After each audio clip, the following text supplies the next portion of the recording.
naman, nakauwi na rin tayo sa bahay. Beba? Hala, lagot.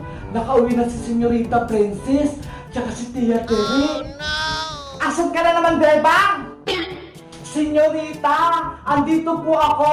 Ano pong kailangan nyo? Bakit tatagal mong sumagot?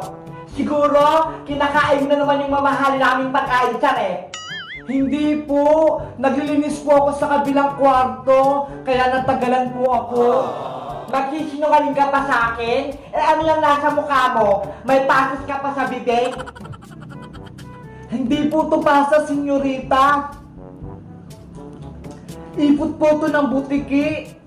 Patikim nga, baka nagsisinungaling ka lang sa akin. Oh no!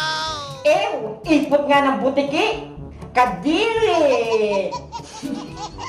Ayaw niyo po kasing maniwala sa akin eh. Mami, oh! Tignan mo si Bebang, oh! Tinatawanan ako! Hoy, Bebang! Ikaw bata ka? Wala kang karapatan na pagtawanan to nag-iisa kong prinsesang si Princess, ha?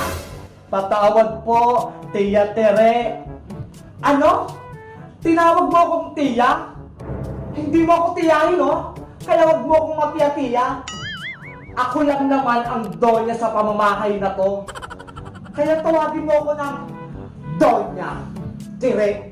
Wow! Hindi na po mauulit, Donya Tere. O siya, nakapagsahin ka na ba? Hindi pa po eh. Ang tamad-tamad mo talaga, Bebang, eh, no? Anong gusto mo? Ako pa magsasaing? Hindi po, Senyorita Princess. Nawala lang po talaga sa isip ko. Ang dami ko po kasing ginagawa dito sa may palasyo eh. Mami, si Bebang, oh, sumasagot pa, nagrereklamo, ayaw atang magsaing. Hoy, Bebang, huwag kang umustang senyorita dito. Dahil ikaw ang katulong. Kaya ikaw ang gagawa ng mga gawaing bahay. Totoo naman po yung sinasabi ko eh. Ang dami ko pong ginawa dito sa may palasyo. Naglaba pa ako, naglinis, nagugas ng pinggan, nagwalis, nagdilig. Iniwan ka sa akin ng nanay mo ni 20 pesos, walang binigay. Kaya magtrabaho ka, huwag kang patamad-tamad. Naintindihan mo ba?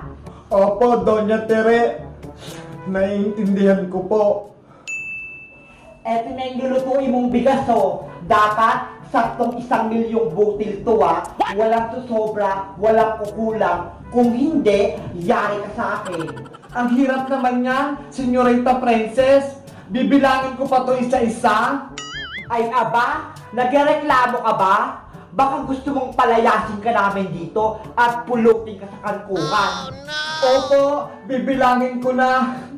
Dapat lang, dahil ako natusunod dito. Makalis na nga dito, na-stress ako sa'yo, nababawasan yung ganda ko.